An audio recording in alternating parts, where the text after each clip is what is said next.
Hi, Ann. How are you? I'm good. How are you? Uh, a little damp, but I Are was you just, molding? we'll see. If we go too long tonight, I might be molding.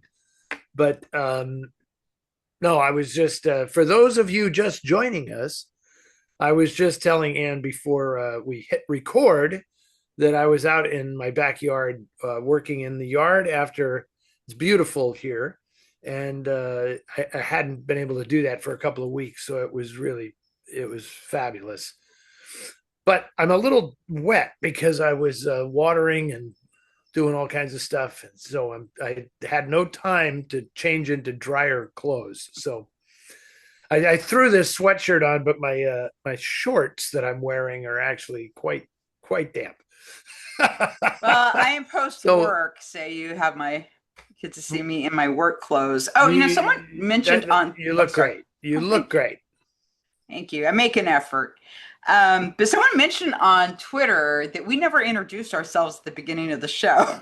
And like it took him like 3 episodes before he could figure out who I was, which is funny because it is in the first line of the description on the videos. Okay. Uh, But a lot of people do introduce themselves at the beginning of their shows.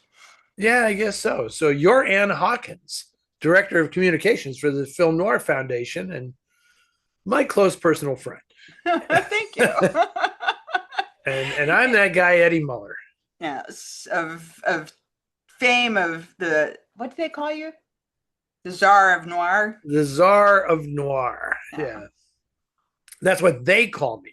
Yes, I call you the F and F Prez. Yeah, I once when I first hooked up with TCM, the woman who was at that point the head of talent at TCM, she really loved that nickname, the Czar of Noir, but she said, you can never call yourself that.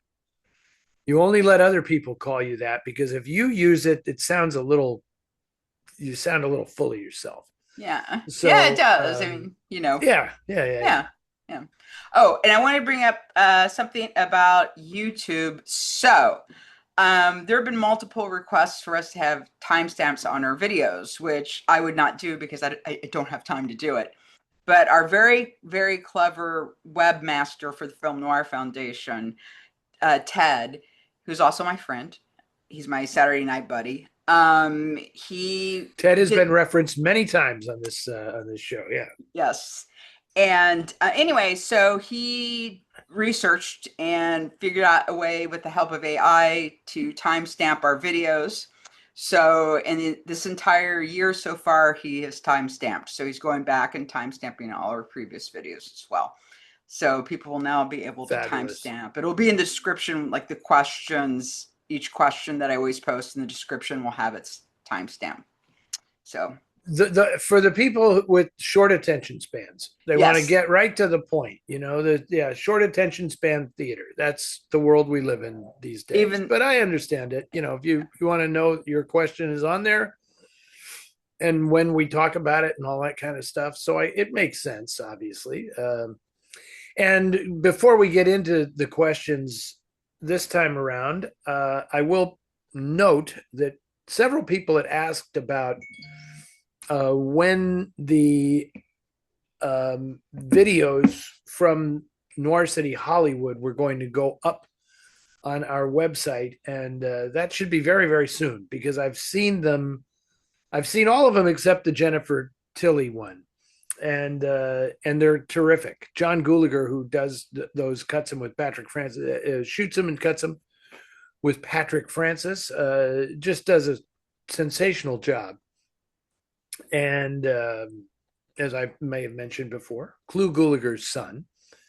And so I've seen those. So they will be going up very, very soon. So folks have that to look forward to. yeah, and just so people know too, when this airs, this is the night before North City Boston start, no, or before North City Boston. So we'll see everybody in Boston tomorrow. Well, you'll no, neither of us will see you in Boston Well, yeah, tomorrow. unfortunately, Foster yeah. Hirsch will see you in Boston. Foster will see you in Boston. And I just want to make a quick comment.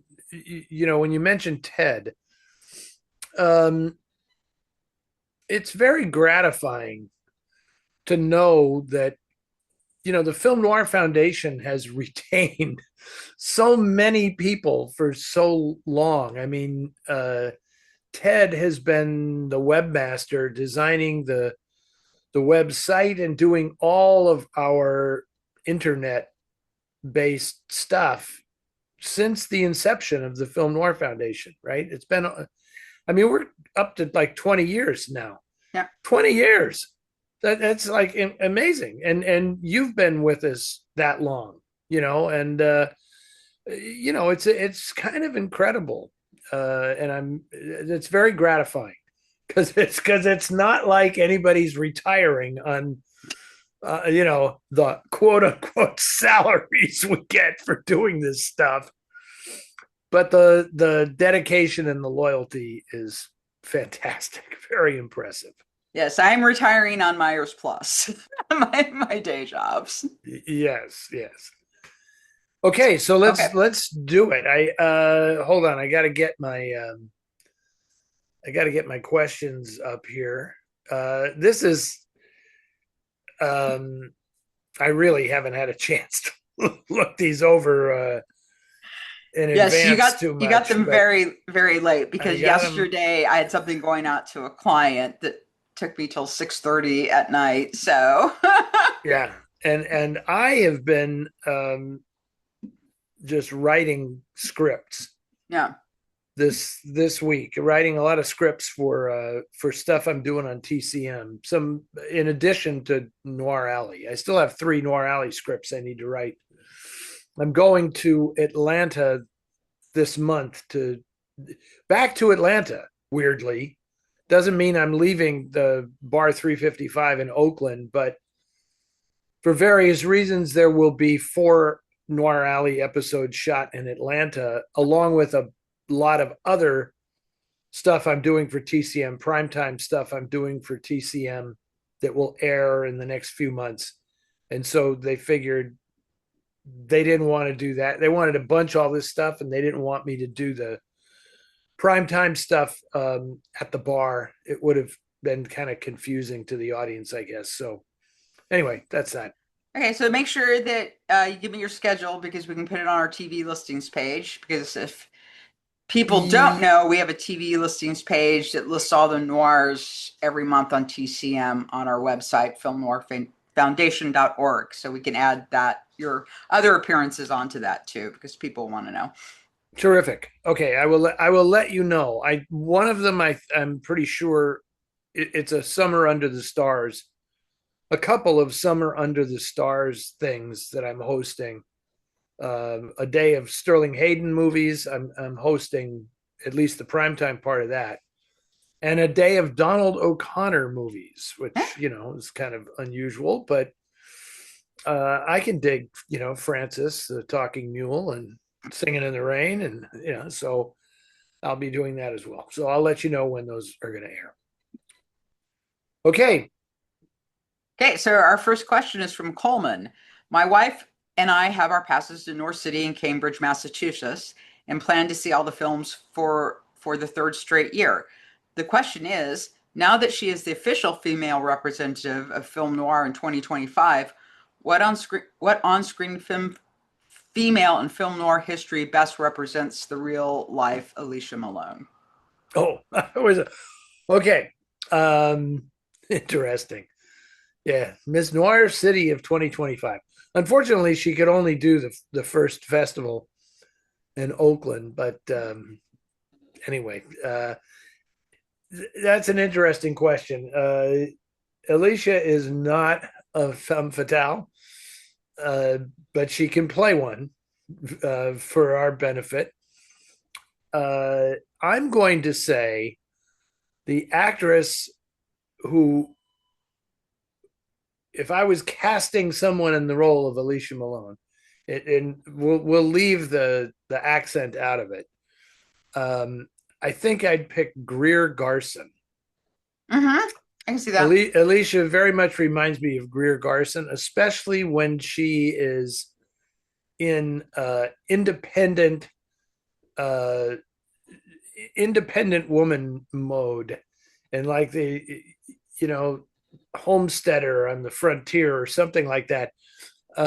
Because Alicia doesn't live in Los Angeles anymore. I'm not even going to say where she does live because I like to protect people's privacy. But she lives by herself, and she is very remodeling her home. She's looking at buying another place. She's got her dogs and her cats and shovels snow. I'm giving you a tip off as to what part of the country she lives in. She's very capable. She takes pottery classes. She's just great. She's totally self-reliant and self-possessed, which I always associate those qualities with Greer Garson and the characters she played on screen. So yeah, I'm gonna say Greer Garson, not just because they're kind of redheads. I mean, Alicia is actually a natural blonde. She colored the hair red originally to make it a little more distinctive, but that's why her hair kind of changes sometimes. You may have noticed that on air. No, I mean, she has the complexion for a redhead, so it looks good on her. Indeed, indeed. And I just, I've said this many times before, but I will say it again. I mean, I absolutely adore Alicia. She is like my kid's sister, and I wish we got to do more things together. I really had fun when we did the night for her TCM imports, and she did the night for my Dark City Dames thing on TCM, and that was really, really fun. Okay, you want to read the second Oh, question? I shall. From James in Chicago. He says, I recently purchased a couple of back issues of the Noir City magazine and especially enjoyed Imogen Sarah Smith's article, Wanted Man, on the Fugitive TV series. That was in issue 15 back in, wow, it was like 9 years ago now. Can't believe it's been that long. She struck on a concept I myself have thought of, and that is, are Richard Kimble's troubles really over at the conclusion of the series? I mean, with all the women he met and romanced on the road, no doubt a few would seek him out and make trouble in his new marriage to Diane Baker. I forgot that Diane was who he ends up with in that show. Imogen imagines David Jansen being torn limb from limb, sort of like a Three Stooges episode where Shemp has to get married in order to inherit a fortune. But I think there's a class action suit awaiting Dr. Kimble for alienation of affections. What are your thoughts? Anne, are you as fond of The Fugitive as you are of Columbo? Well, not as fond as I am of Columbo, but I do like it very much. I need to watch it again. I haven't seen it in years, but I watched all of them at one point. And yeah, he got around. I don't know. Yes, he did. Yeah. It's funny. When I saw James Elroy a lot when he was living here in California. He does not live in California any longer, so I hardly ever see him. But we would always talk about The Fugitive because he thought that David Jansen did better than any guy in the history of television. Yeah, yeah. Because really, you started to see that the point of that show, the chase, right? And God, I can't remember his name now. I'm trying to remember the cop's name that was pursuing him. Damn, that's embarrassing. Um, you know, that was just like an excuse for him to every week be entangled with some other incredibly fabulous woman, Yeah. And we would always compare like notes on who were the best women, right? I think we,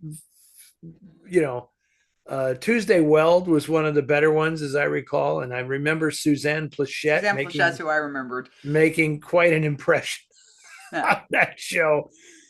Yeah, and it was, and that David Jansen, that his whole, the idea that The Fugitive is TV noir, which it totally is so perfect because he so clearly was modeling his entire thing on Bogart, David Jansen, when he started making movies in the 50s. I mean, he was kind of doing Bogart, playing everything kind of tight-lipped. It was like a cross between Bogart and a bit of Dana Andrews, kind of that really tight-lipped delivery that he had. And uh, anyway, I like the show very much. The show's over. The show's over. I'm not going to speculate on these women hunting him down and tearing him limb from limb. I mean, I think Imogen is being a little, sarcastic there. But there was But a very clever column in TV Guide. If you Google around, you might be able to find it. I read it years ago, but it was basically someone like interviewing him now that he's back, to his normal life, and him obviously feeling sort of bored and restless.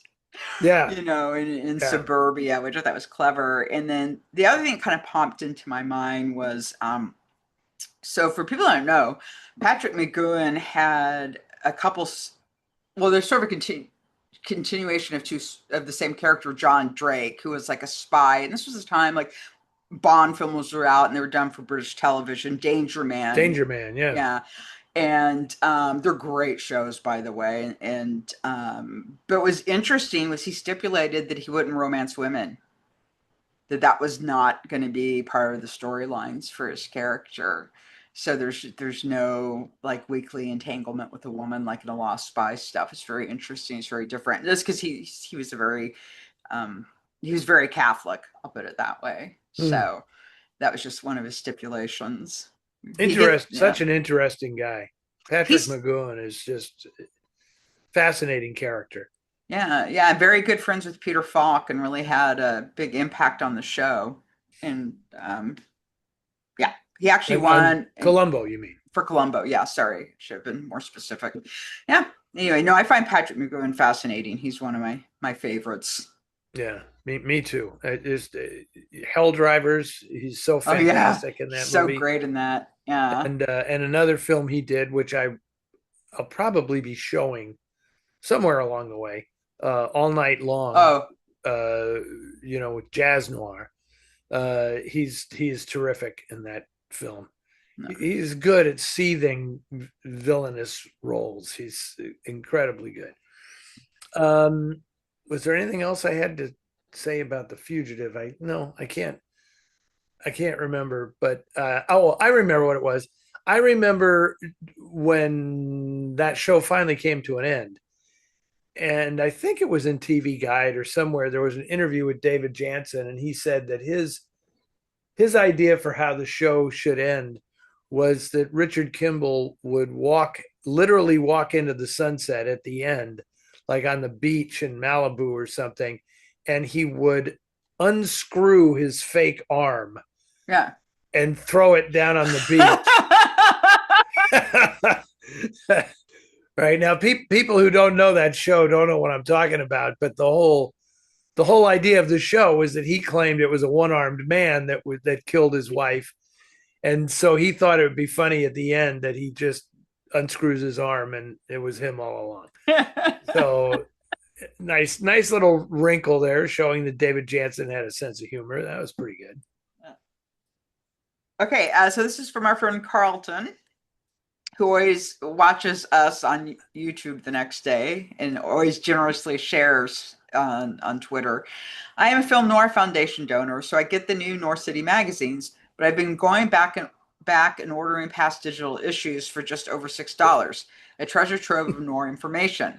I've been interested in the different expressions of the noir movement outside movies or novels. I was just reading in Noir City 8 about comics and woodcuts. After a previous issue, I went and bought the Spirit compilation.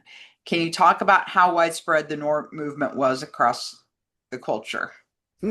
Interesting. Good. I hope you enjoyed the Spirit compilation. I wonder which one you've bought. I mean, I encountered the Spirit when I was in in high school, I think, and they've been doing compilations since then, which is 50 years ago.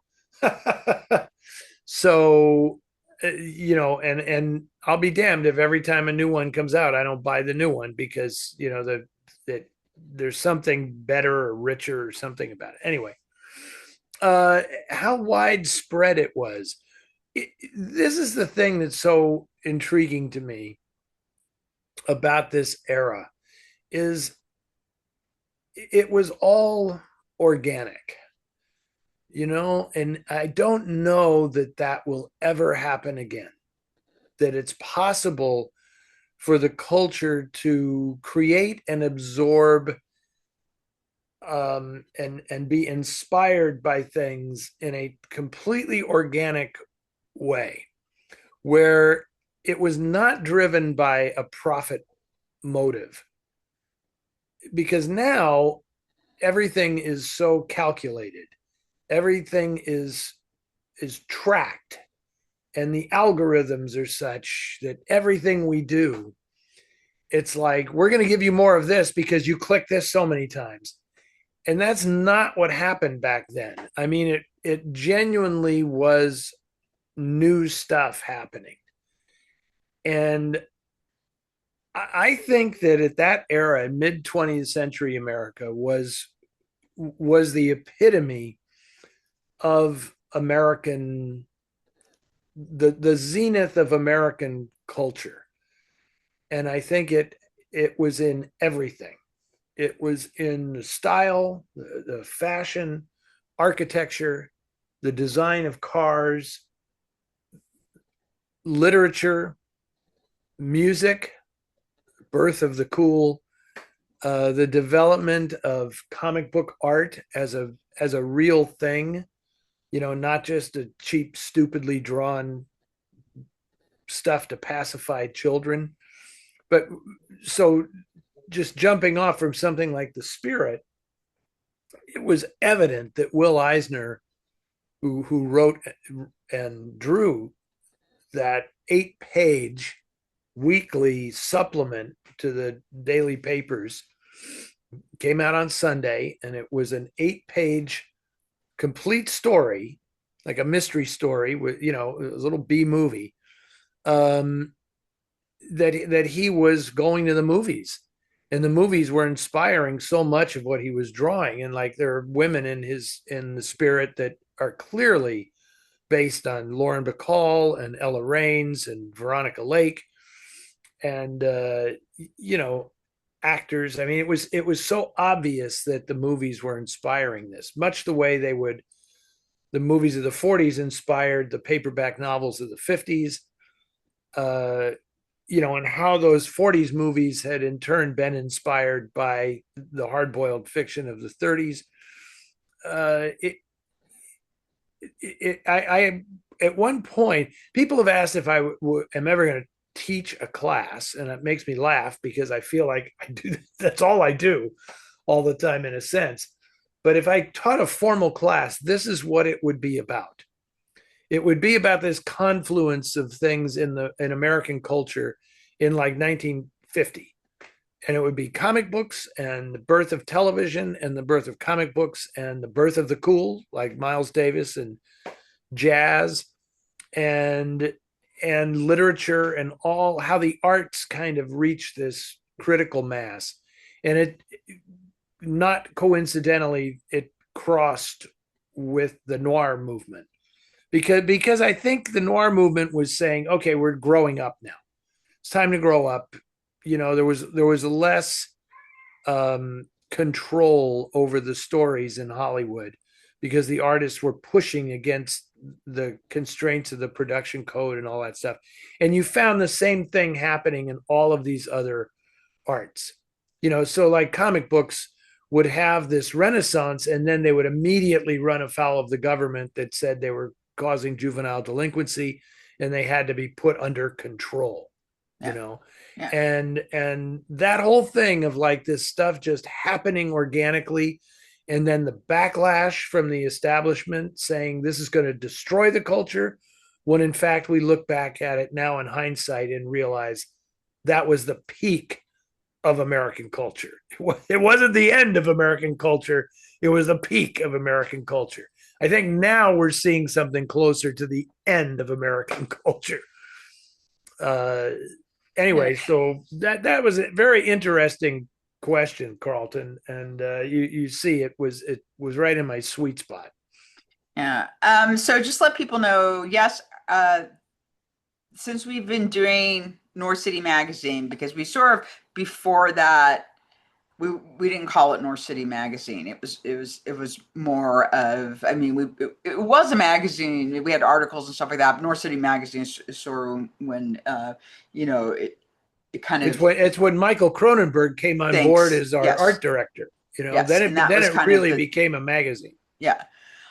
Anyway, so all those issues are available online. We have digital back issues of them. So if you go to the filmnoirfoundation.org website and go to the magazine page, you'll see there's links to the print editions if you want to buy the ones that have been printed, which I think started out around issue 30. Is that right? Something like that.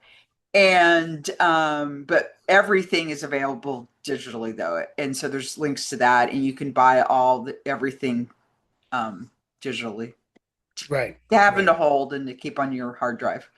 Yep. It's funny because you see over my shoulder here this framed Crime Patrol Yeah. is actually a reproduction of an old comic book cover from the 1950s that a really wonderful fan in Portland gave me last year when I was there. It's he drew it. He drew this Oh, reproduction wow. of that cover. It's a Johnny Craig cover, who's one of my favorite artists. I I can't really afford a Johnny Craig originals. This guy, this Yeah, guy I was bet. nice enough to give me his reproduction, which is almost impossible to tell. I mean, this guy should get into art forgery. Not that I'm encouraging that kind of thing, but um, anyway. Okay, here's a question from Mart in Hollywood, California. Mart, not Marty, but Mart, just like Elijah Cook Jr. in Born to Kill. Um, I just rewatched The Dark Corner, and it seems most scenes have low-level background music that sounds like a radio playing somewhere in the room. That's called diegetic music, or is coming in from outside to add ambience to the scene. I'd love to have background music like this playing during my day. It's like it is not too melodic to distract and is happy to be ignored. That's called Muzak. Are there albums of stuff like this? Music that only ever served as background ambience and that was otherwise unimportant to the narrative? It is an indelibly golden age artifact that is all too easy to overlook, but played an important part in the appeal of the movies of that era. Well, Mart, and you're in Hollywood, California, and you don't. It sounds to me like Mart is not streaming much music. And this is such an interesting question in a way because I remember when I was in school, when I was in, it was either the last year of junior high school or the first year of high school, and my friends and I were really getting into movies, and we thought this exact same thing. Like, why can't we have our own theme music so that when we walk around during the day, our theme music is playing, right? And within like 2 or 3 years, they had created the Walkman, Yeah. right? So that you could basically have your music playing and going with you wherever you went, right? And now this is fairly standard. I mean, this is what people do when they get Pandora or Spotify or whatever they have online. They can just put their own chosen music in it and it just plays as ambient sound in the house. I mean, I do this all the time, right? And it's usually for me it's like jazz and I can pick who I want to hear and all this stuff, And if you're interested in, hold on one sec, well, maybe I'm gonna move, maybe not. I'm probably gonna bust everything if I do. But I'm just gonna go over here and pull some stuff off my shelves here. But all of this stuff is available. Look, here's a whole David Raxon thing with the theme from Laura and other music that he's done. Here's the soundtrack to Touch of Evil, soundtrack to DOA, an entire collection of film noir music, 3 different discs. There's just all kinds of this stuff available. Crime jazz is what a lot of it is called. And pretty much not all of these soundtracks from that era, but a lot of them are available, right? And you can just feed them into your computer and they'll play. You can just play them all day long if you want. So I'm a little surprised that you were unaware of this technology that allows you to have your music all day long, whenever you want it. Yeah. Yeah. So a couple things. One is every time I hear the phrase diegetic music, I always laugh because the best use of that I've ever seen is in Mel Brooks' film High Anxiety.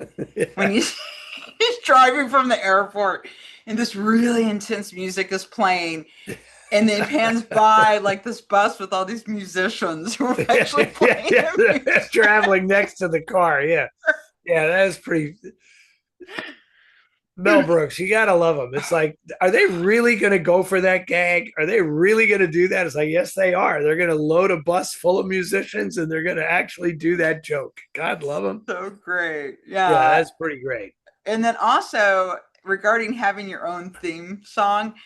So back when I worked at On 15th Video, I'd get together with my boss once a month. We'd go over what we were going to buy for the store the next month, for the new releases and that kind of stuff. So, one time we were doing that and he's like,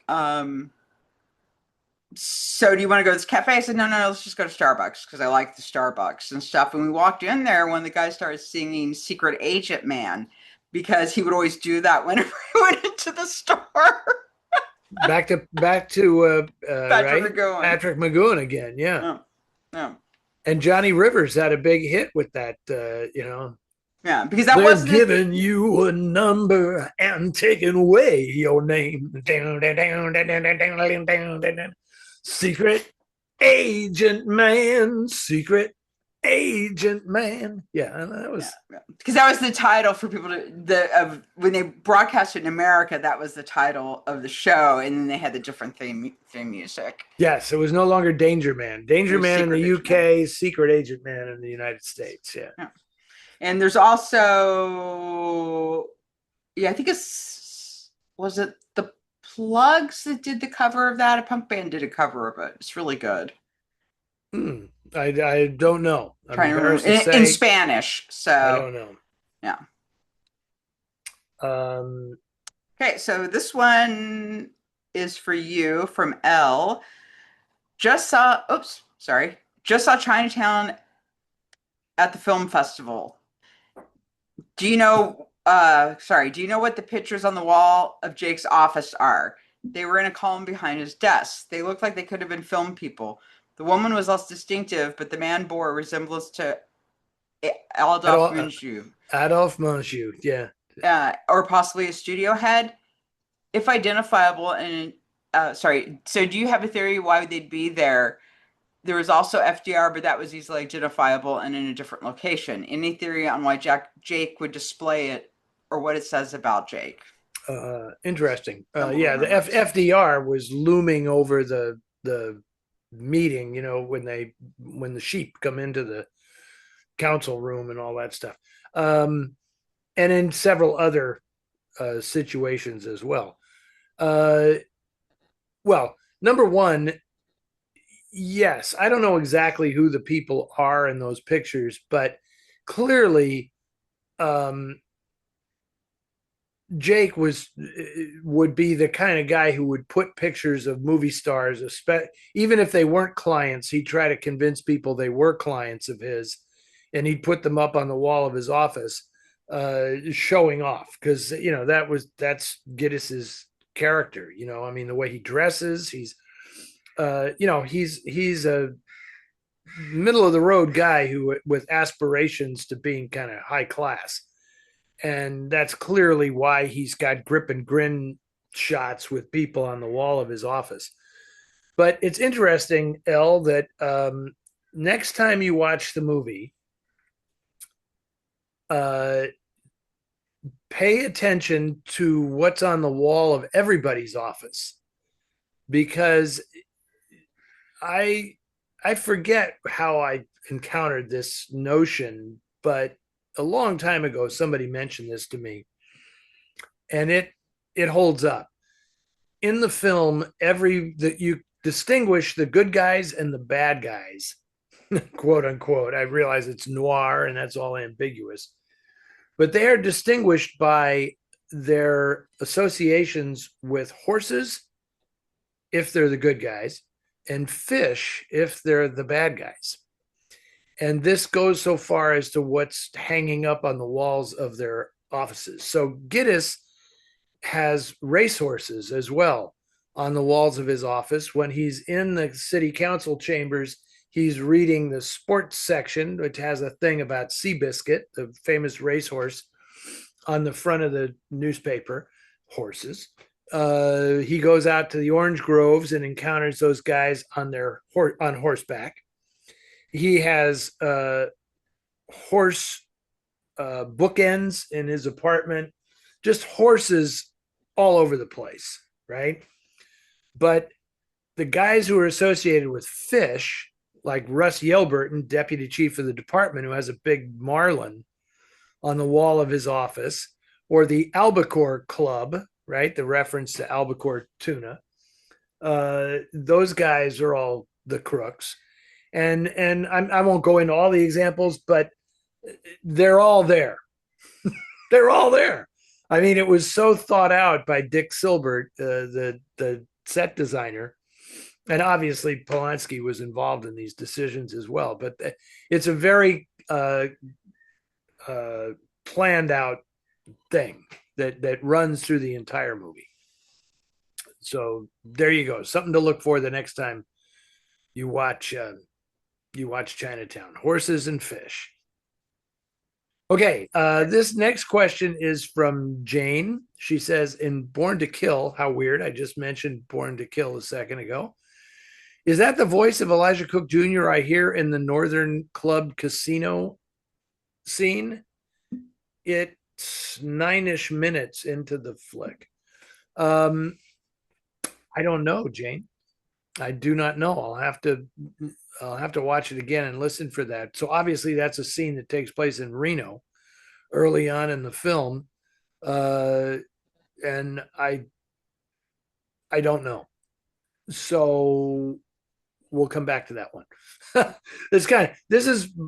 It's unfortunate sometimes that when I get, and I'm not saying this about you, Anne, but I get the questions a little late, and I can't check to answer the question. I'm sorry, but I will next time I watch Born to Kill. I'm going to look for that and see what you're referring to, Jane. Okay, so this is from our friend John in Brooklyn, New York. The Last Picture Show launched the careers of several notable actors. I'm not sure whether to consider the movie a noir or modern Western, or does it cross borders of a few genres? What do you both think? I do not consider The Last Picture Show to be noir, and it's in black and white, but it's not noir. But I did just see it again recently. Yeah,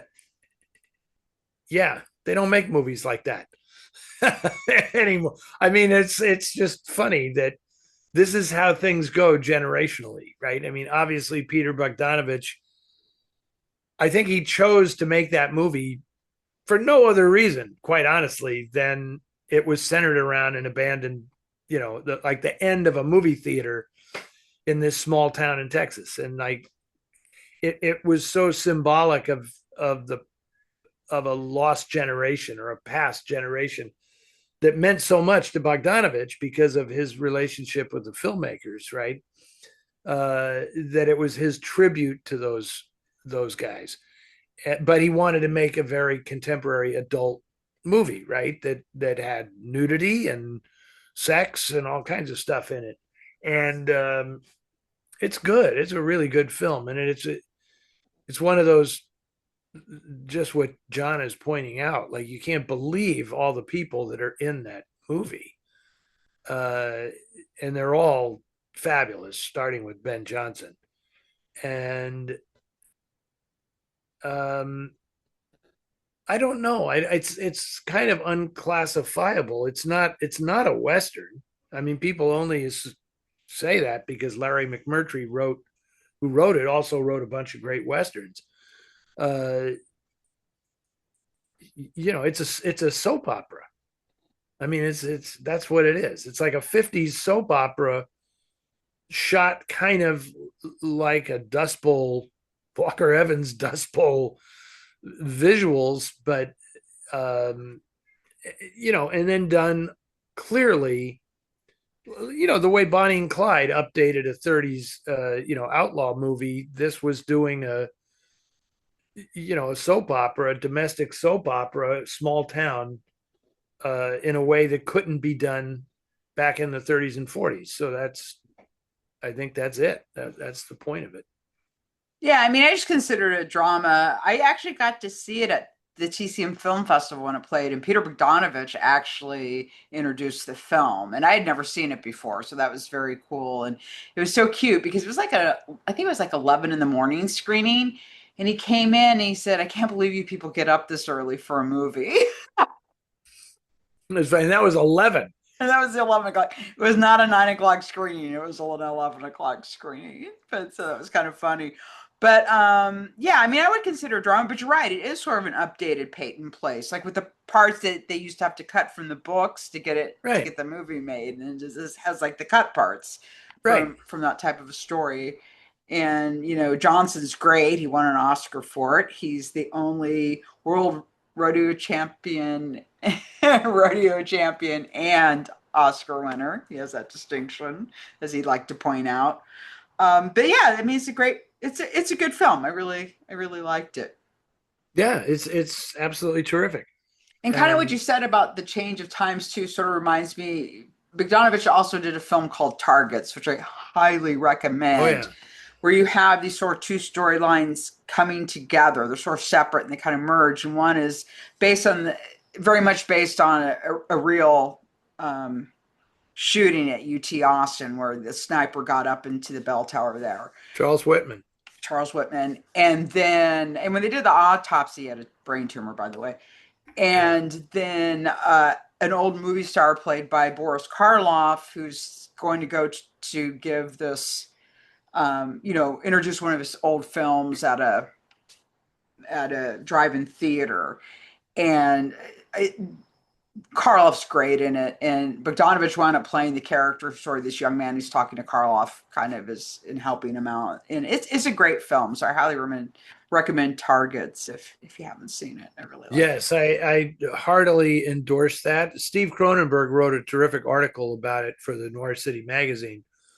Um, and again, that was Bogdanovich's first film, Yeah, and like all of his films, it was about his tribute to the past, and trying, like, what happens when all of this stuff that you loved is eroding in the culture and disappearing. And so that's why that movie is so incredibly clever, because Roger Corman was yeah, the producer behind it, and they basically had this leftover footage from a Karloff film that he'd yeah. made with Corman, and Bogdanovich had this incredibly clever idea of contrasting the quote unquote horrors of an earlier era, Yeah. like what Karloff represented in the movies, with contemporary horrors like Charles Whitman, that a guy could climb a bell tower, or the thing at Texas, University of Texas, and just start randomly shooting people for no apparent reason. And and then these worlds collide at this drive-in screening of Karloff's last film. And how ingenious is that? I mean, it's an incredibly smart movie and really, really well made. Polly Platt, I think, doesn't get enough credit for the contributions she made to all those early Bogdanovich films. Yes. As a designer and as just a creative consultant. But anyway, that was good call on Targets. That's a really good film. And just a reminder that everyone started with Corman. That's right. And he also was also he also put a lot of women in producer roles and stuff, and a lot of women, got their start as producers and stuff with him too, by the way, and got to be on the other side of the camera, which really nobody else was doing. Yep. Vitally important. I just for the sake of a blurb or a quote or something, but it's like Roger Corman has to be one of the 10 most important producers in the history of Hollywood. Absolutely. That might be selling him short, even, because so many people who went through his production company, who started their careers there. I mean, it's unbelievable. It really is unbelievable. Yeah, and Ron Howard did a film called The Gumball Rally, which he actually directed, and there was this really complex scene that he had to do just in terms of getting all these cars in place and all this stuff, and he was just exhausted, and Roger came up to him and said, "If you get this right, you'll never have to work for me again." Yeah. Which is fantastic, because I think he understood very early on that there were all these incredibly ambitious people, but he had his way of doing things and making his movies. And he wasn't going to change. He didn't have grander ambitions than that. So he was just going to get these people at precisely the right time to further their careers. And if you like exactly what you just said, Ann, if you do it right, you'll never see me again. And, Martin Scorsese, Bogdanovich, Coppola, everybody went. My buddy Carl Franklin worked for Corman, and at some point I'm really going to have to make a request that I interviewed Roger Corman on the TCM cruise a few years ago, and it was just great. It was one of the highlights of my professional career, was just being able to sit and talk to Corman in front of an audience for an hour and have him talk about all this stuff. And he, needless to say, he had great stories, but that's a video that is just, who knows? Yeah. They've got it, but it's never been shown. It's never been used on air. It's never been, which is kind of a shame, because, I really enjoyed doing that. I've never even seen it. I'd like to see it again, we'll see. I'll see who I have to talk to. Maybe I know somebody. I don't know. Doesn't always work out, but we'll see. Yeah, I do recommend his autobiography. It's a great autobiography, and I think it's called like How I Made 100 Films and Only Lost Money on One of them, because he only had one failure, which was actually a very good film. Which one was it? Was it? It was the one with William Shatner. With Shatner, yeah, the Intruder. Yeah, the Intruder. Yeah, yeah. We talked about that. Yeah, that was, which is a really cool movie, and it's timely again. Yeah, it is. Yeah. Good movie. There was something else I was just going to say, and it just came into and out of my mind. Okay. Oh, yeah. One last thing about Corman that So Scream 3, which is oddly the only one of the Scream movies I actually like. I really don't like the Scream movies. And it's set around as sort of a film within a film where they're making a film about the events of the first movie. So it's set in Hollywood. But there's a scene where the studio is talking about the studio heads come in to talk about whether or not they're going to shut the production down. And the head of the studio is played by Roger Corman, and it made me like laugh. I love the idea that they had him playing this big studio head because that was Yeah, so big studio boss. Yeah. boss, you know. He's also in um Godfather 2. Is he really? Yeah, Coppola put him in Godfather 2. I think he's, if I'm not mistaken, I think he is one of the guys in the hearing into organized crime.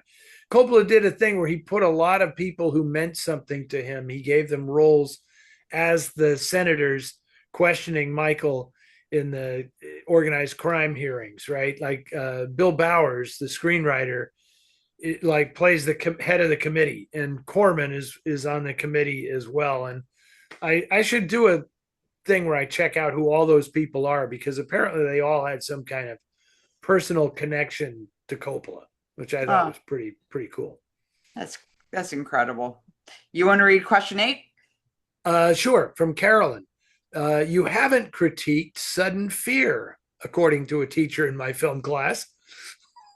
It's one of Joan Crawford's best performances, written by a female crime writer. Yeah. We want your opinion of the film. It's great. Yes, I haven't shown it on Noir Alley yet because, as I've explained numerous times, but have no problem explaining once again, we don't always get to show what we want to show because the movie might not be in window, or I believe that Sudden Fear is now under the control of a group called Cohen Media. Mm-hmm. Cohen Media Group. They've done a nice digital restoration of the film, but Cohen Media controls who they license the film to. And in many cases, these deals can be like, well, we want an exclusive on this film for X amount of time.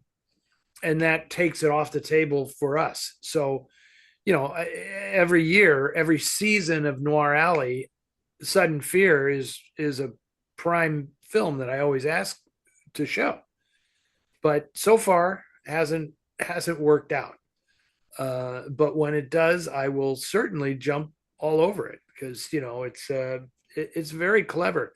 And I should point out, you'll appreciate my doing this, Anne. I should point out that Sudden Fear plays a major role in a story in the new issue, an article in the new issue of the Noir City magazine about writers in noir, because Joan Crawford plays a playwright in the film who ends up marrying an actor that she's turned down for a role played by Jack Palance.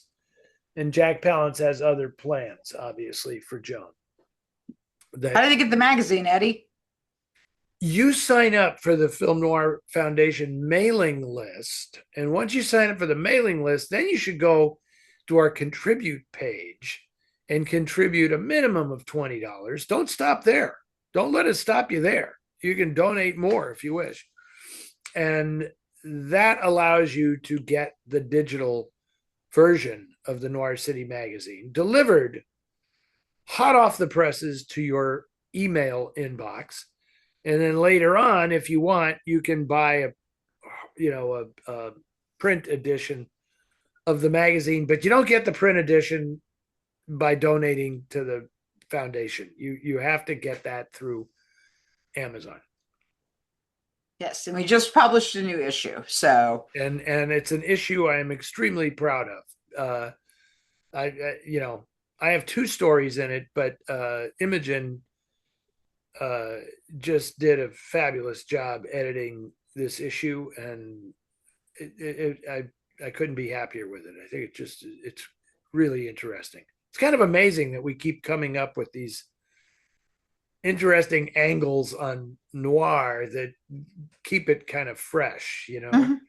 And we really make a concerted effort to balance classic and contemporary noir, right? So I think if we just did one or the other, mostly it wouldn't work. But because we consciously try to tie newer films to the older films, it gives you I think a lot more insight than if it was just sticking with the classics or just dealing with contemporary. Yeah.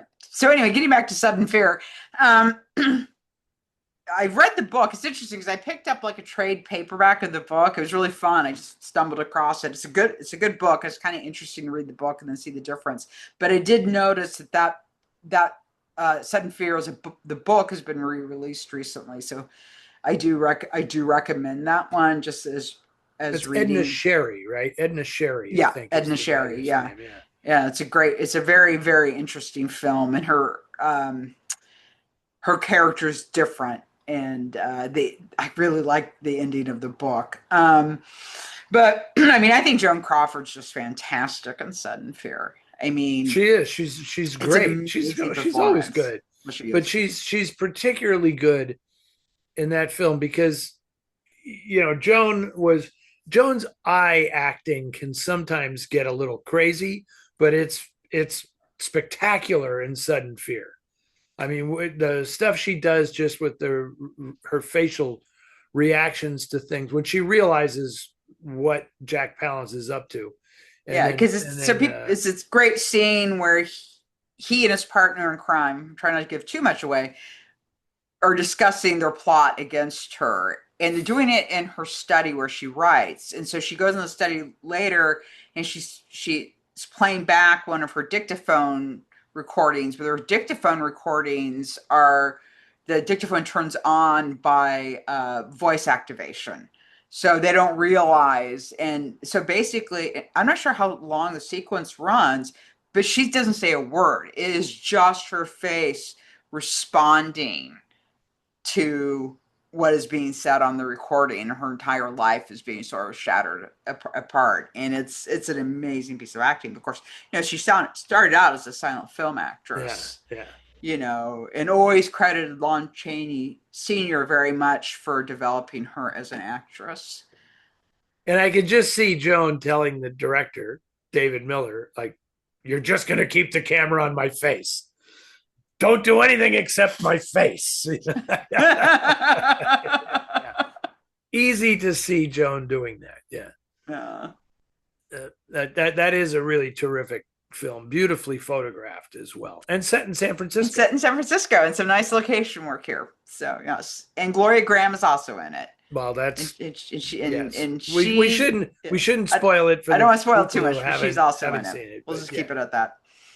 yeah. Uh, Um. Okay, I think it's you now.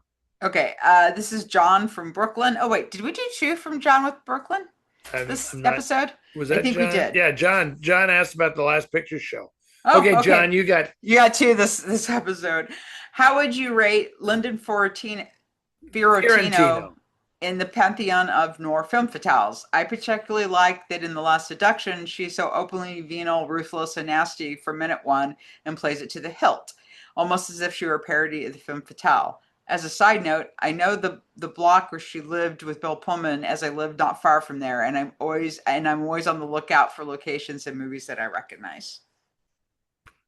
Yeah, Linda Fiorentino is incredible in that movie, and it's yes, she is so unbelievably, unrepentantly nasty, um, that you can't really do anything but kind of squirm and laugh about it. I mean, which is kind of, we just showed this obviously at the Noir City Festival in Hollywood. And while I don't think we're ever going to get Linda Fiorentino to come out to a screening again, um, John Dahl came out, and Peter Berg, who was her co-star in that film, came out to talk about it. And just, pretty much Peter Berg, all you need to know is when I said, well, what was she like to act with? He just said, she scared the shit out of me. So yes, she was in character the whole time. And you'll see that that video will be up soon.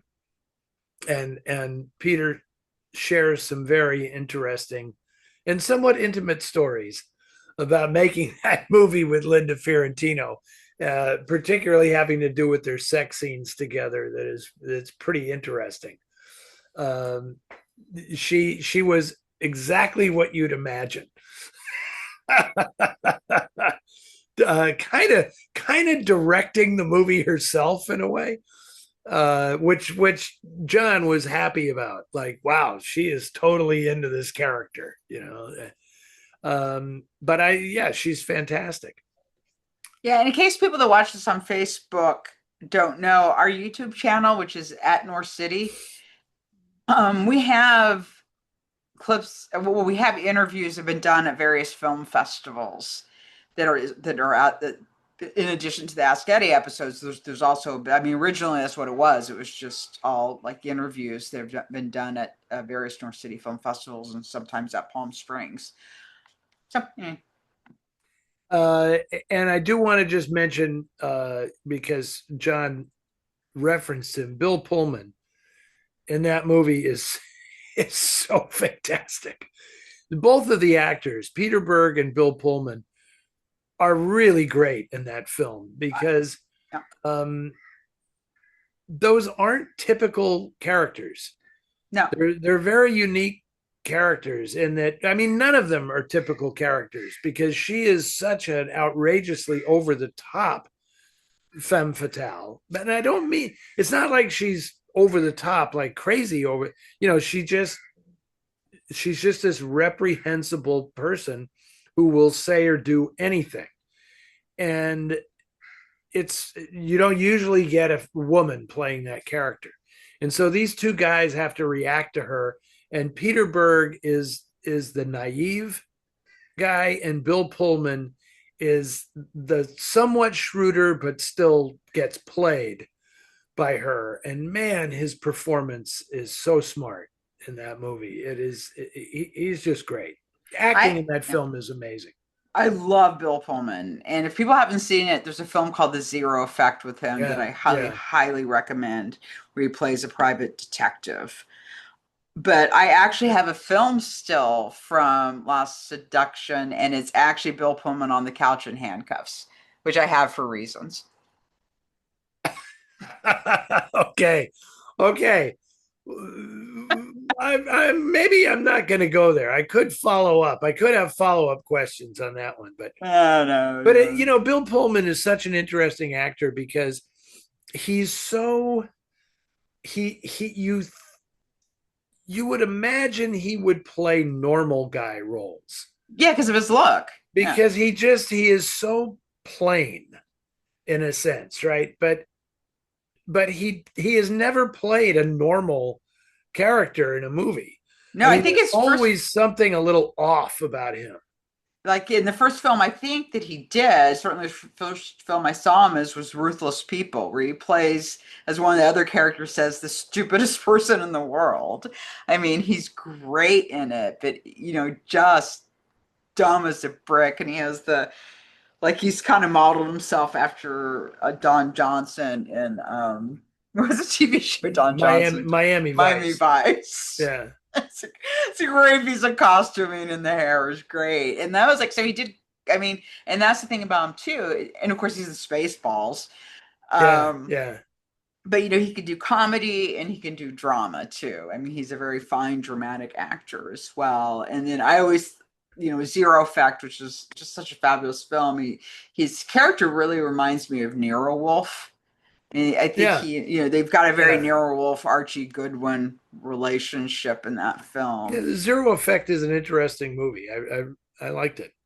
Yeah, yeah. But And my guy Grail Marcus, who's one of the better writers, critical thinkers and writers around.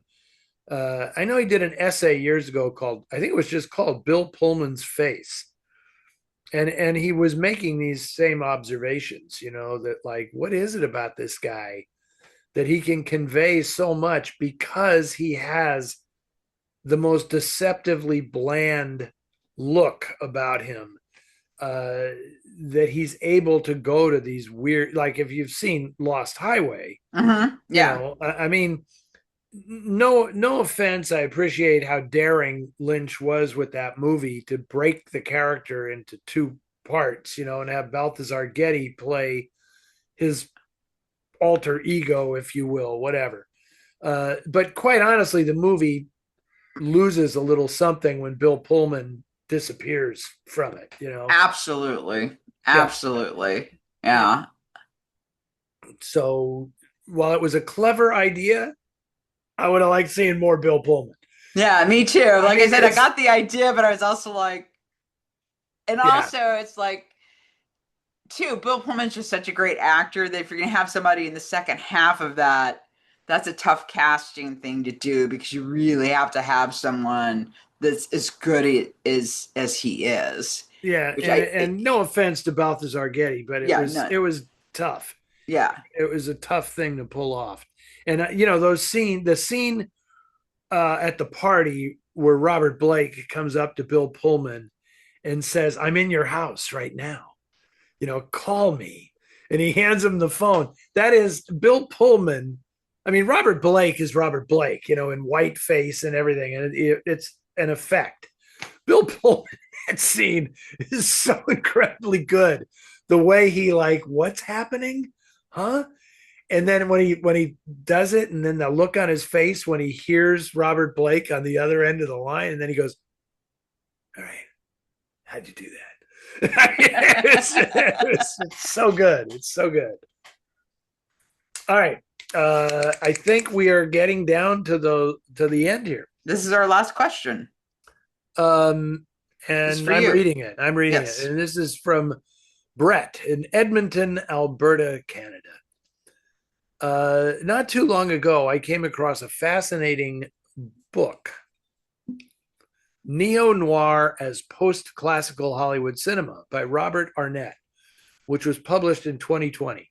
In essence, it argues that the term neo-noir has been overused so much that its meaning has almost become useless, kind of like film noir itself.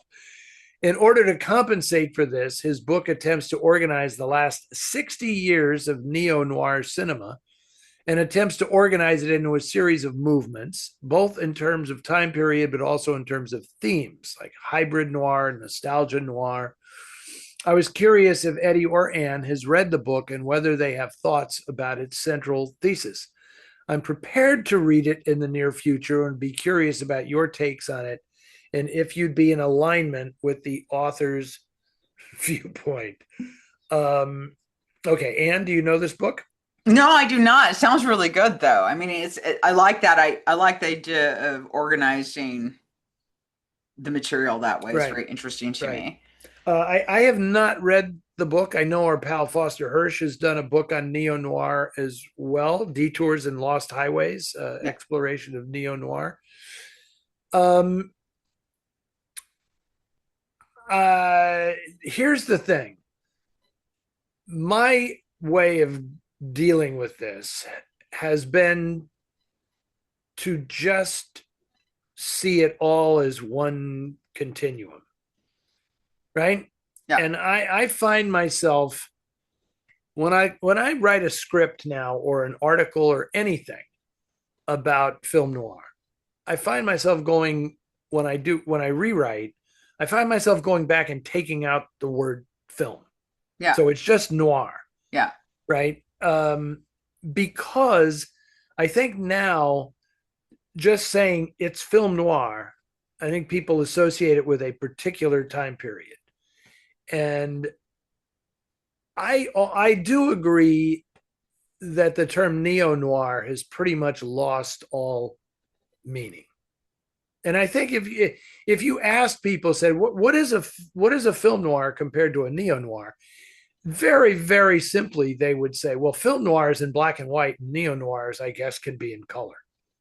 I honestly don't think that people put a whole lot more into it than that, and I think that's kind of valid Yeah. because what makes noir in the classic era noir are the same things that make a film noir today. Once you get past the visuals, when you get in stories about people who are tempted to do the wrong thing for whatever reasons, those reasons and motivations may change from era to era, right? I mean, we know what the driving motivations were in the 1940s. So to me, what's interesting about a contemporary noir would be, well, how is that same story? Because right, there's only like 8 stories. How is that story going to work today? So it's like watching something like this might not be the best example, but it's like watching something like Rear Window and then seeing something like Steven Soderbergh's Kimmy, which is the same basic thing, except now it's a woman in the lead and it's the internet.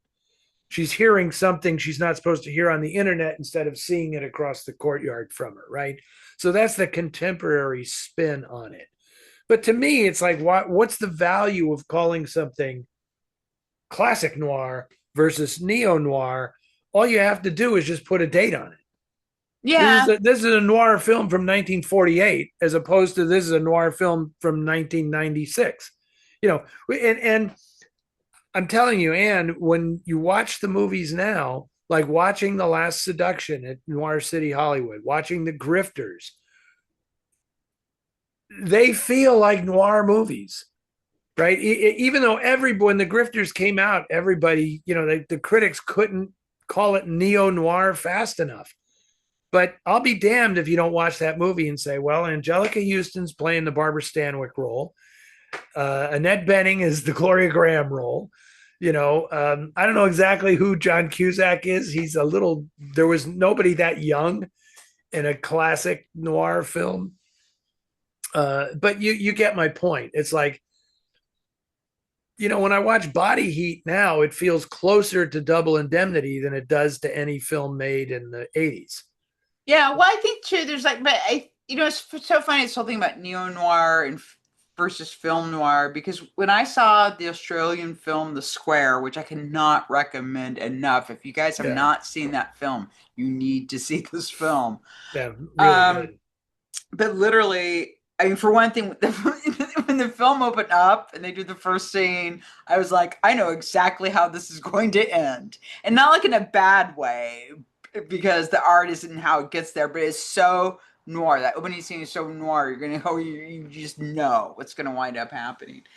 But to me, like I remember Brendan, my ex, and I, like I said that was a film noir. He goes, no, it's a neo noir, and I'm like, no, that's a film noir. And like I was trying to explain, because to me that really, because I've seen a lot of neo noirs, and yeah, I mean they are noirs, but like you said, it's more like how things are done now.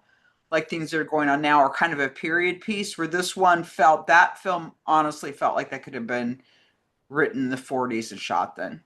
Sure.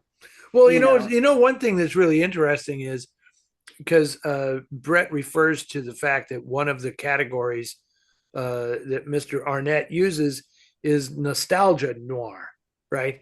But all that means is it's a period film.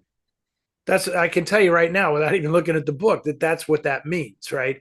So like LA Confidential would be kind of a nostalgia noir, or even when it was made, Chinatown would be, because it's a period film.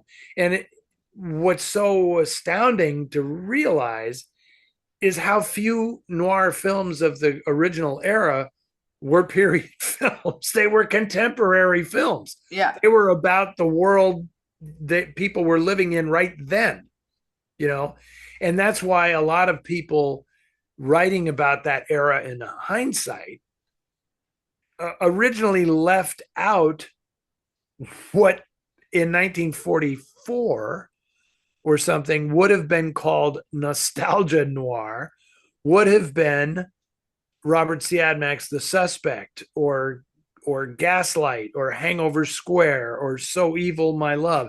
Those were period films when they were made.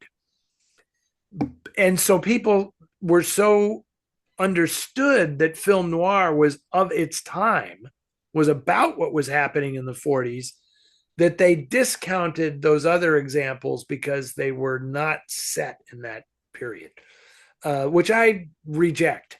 Which I reject because, and I've said this many times. It's like if you say, "Well, that's not noir," because I say, "Because what?" Because of the clothes they're wearing, right? Because they're wearing, waistcoats and top hats. It's like, so noir is about the clothes. No, it's not. It's about the motivations of the characters. It's about the kind of story it is, and it's about having the audience empathize with people who are doing very bad things. I mean, that's it. That, to me, that's the essence of noir. Is instead of it being the hero's journey, it's the journey of a guy who doesn't realize they're actually the villain. Yeah. That's why, like, Breaking Bad to me is so noir, because it's about a guy who one day is a normal chemistry teacher in high school, and it's his epic quest is not the hero's journey, it's the villain's journey. He becomes a gang boss and a drug dealer, and ends up having this extraordinarily violent and miserable life, betraying the people close to him. I mean, it's totally noir. How could you describe Breaking Bad as anything else? I mean, that's what it is. Yeah, So and I I don't I think don't see the need to call it neo anything. It is what it is. It's the development of this type of story. yeah, 100%. So, but that doesn't mean I'm not going to read the book. I'm going to look for the book. Yeah, it sounds really good because I really Robert Arnett is the yeah. author, and I'm always intrigued by seeing how good a job they can do at organizing this material. Because it's hard. It is really hard to, you can go the all inclusive route and like do an encyclopedia, um, and there's great value in that. But then there's also trying to divine some kind of roadmap that gets, that's what our friend Imogen is so good at. She's a great designer of roadmaps to take you through how these seemingly disparate movies are connected, right? She's great at finding that through line, and it's difficult, right? But I'd be curious to see how Mr. Arnett does with that. Okay. Um, oh, one last thing I'll say, because I told you when we came on together, um, I've been writing scripts Yeah. this week. I've just been writing a bunch of scripts, and in line with Brett's question here, some of these scripts are for. I'm doing two nights, I think, in the fall, on TCM. One is a noir or not All night, right. where I'm taking three films that I'm proposing to the audience, like, what would you call this if it's not a noir? Or, well, one of the films is Blood on the Moon, so I mean that's a noir western, and anyway, just discussing a lot of these issues, right? And then I'm also doing a neo-noir night where I'm not, I have my personal feelings about it, but I realize I'm just going to use that term on TCM because it makes people feel a little more comfortable, right? To just say neo noir, and they'll go, "Oh, okay, so they're not from the '40s." That's all it means to them.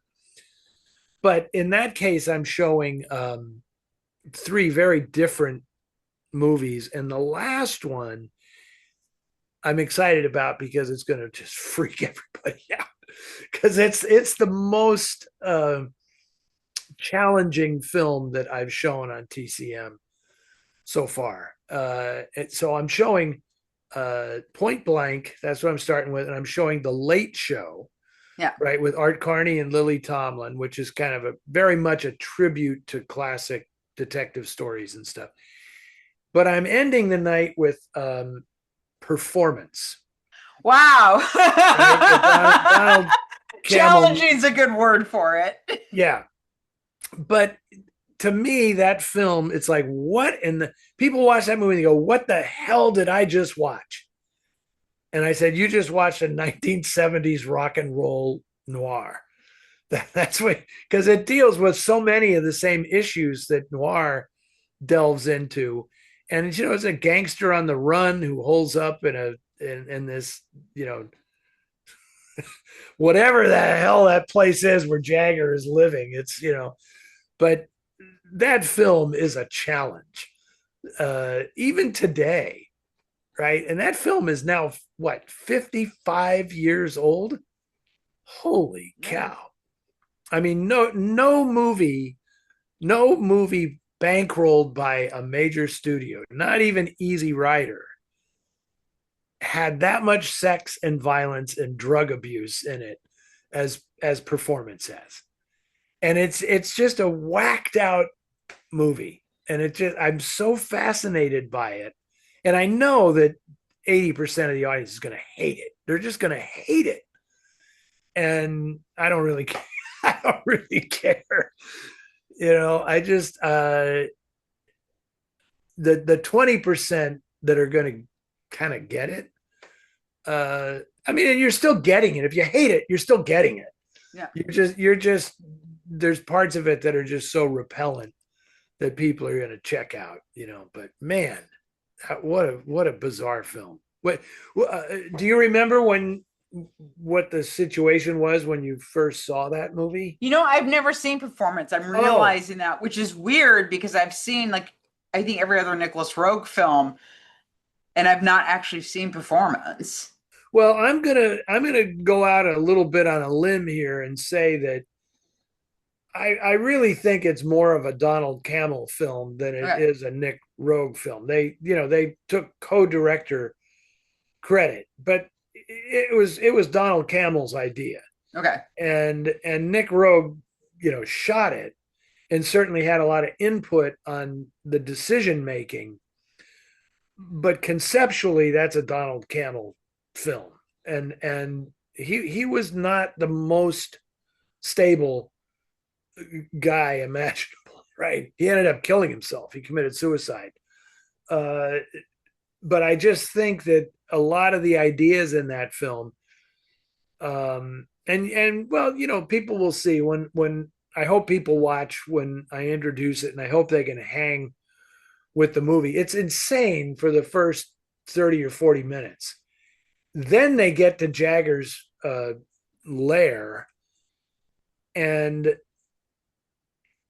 then the movie gets a little more normal, even though that's where all the sex and drugs and everything comes in.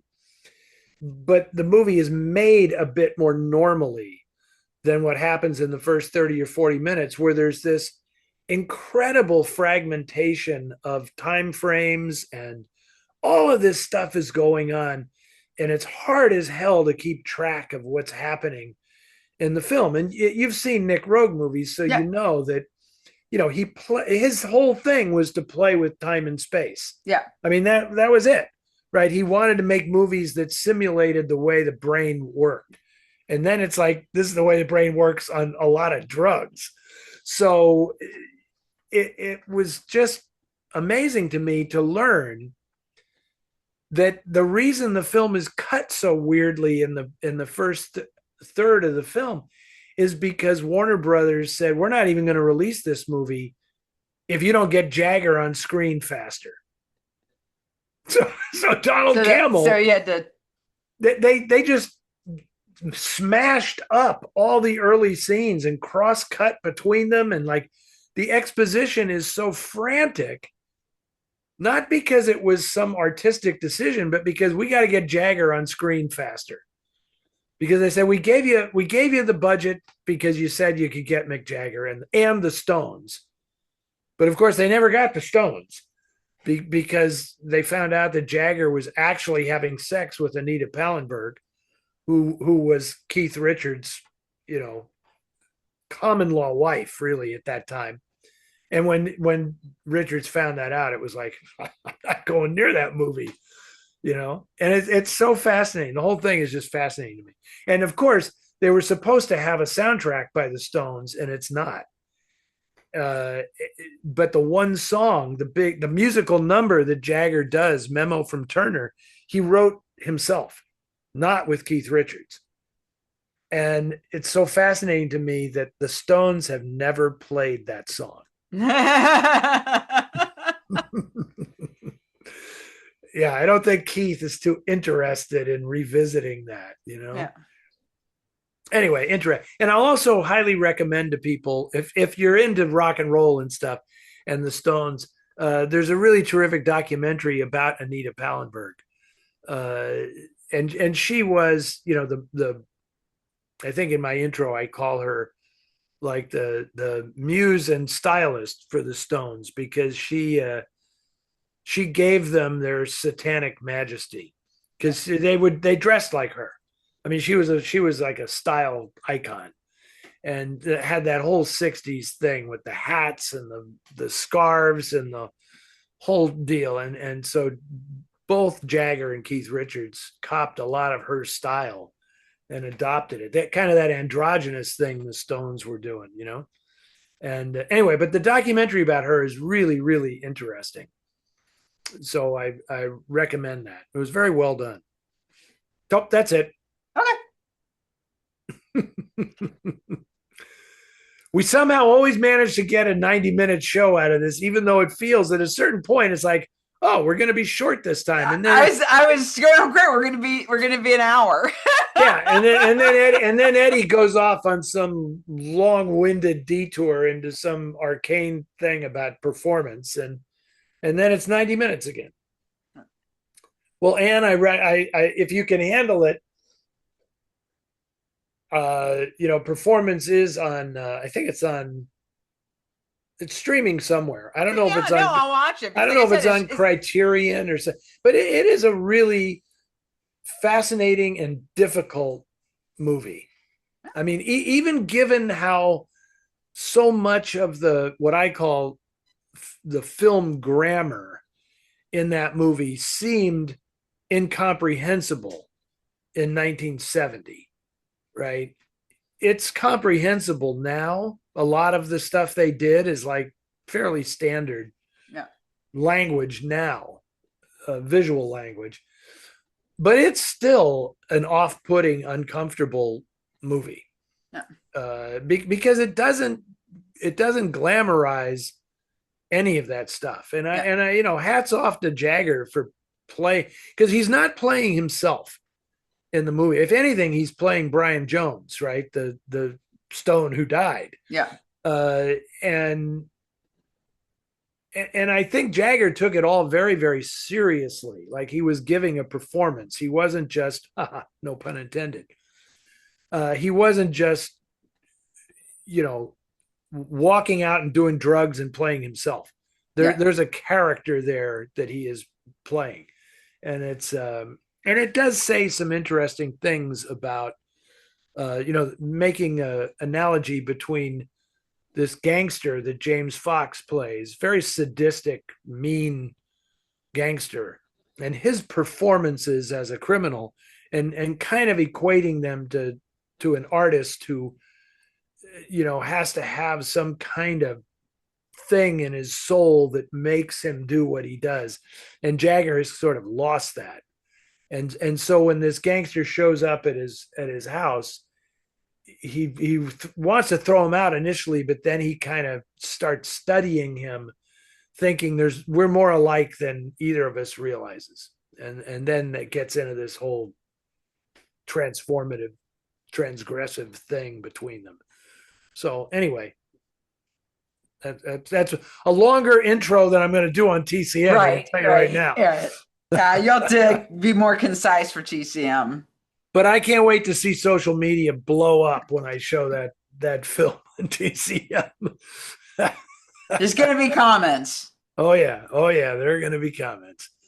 All right, so that was good. That was fun. Yeah. It was worth getting out of my backyard and it's still light out, so I can go and take Tizzy outside and enjoy what's left of this day. That sounds good. Emily's been sleeping while we talk. At one point, Emily, like I look, if you watching this, you notice I looked back like that at one point. It's because she just like woke up, meowed kind of weird, and then just went back to sleep. And it was like, it was just very strange because the sound she made was so odd. But then when I looked over, she decided to go back to sleep. So I guess it wasn't, I don't know, maybe she had a nightmare. Do cats have nightmares? Oh, yeah. As they get old, how old is Emily? Oh, I think she's about 12. Yeah, I find as cats get older, they start to have weird. They react to things in a strange way. I mean, Tizzy will do that. She'll like wake up in the middle of the night and just kind of let out a few weird existential yowls, Yeah. and kind of look around and then go back to sleep. Yeah. Because I know they do We all night do that, don't we? Yeah. Well, and also with cats, when they age, they do a thing called night calling, where they'll just like go somewhere and just meow and meow and meow. Like it's here, it's always in the hallway. And like the first time that happened, it really freaked me out. I guess was that Smitty? That may have been Smitty, and I looked it up. And no, it's just something especially male cats do when they get older. They just like to stand around and meow in the middle of the night. And we think it's weird, and yet humans do it. Just Yeah. of course. I mean, one of my cats definitely would get up. It was like Kitty Alzheimer's. Yeah. She'd get up and walk around and like cry and like, I don't know where I am. Where the hell am I? And then gradually it like, oh, wait a second, I recognize this place. And then they get back to normal and they fall asleep. I've been there. Yeah. You start traveling enough. I've had those weird moments where I'll wake up at 3 o'clock in the morning in a hotel room somewhere. And it's just like, I absolutely have no idea where I am. I don't know where I am. And it's weird when that can last for like 10 or 12 seconds. Yeah. Right. Which is like an eternity at that, when it's like, I don't know where I am. Yeah. Yeah, I have had that experience several times recently. Yeah. Okay. Okay. And this is annoying. My camera went like out of focus and they've been blurry for a little while. Oh well, not very long. It's fine. I don't know what happened. Anyway, I didn't notice it. Okay. Okay. So we will do this again soon.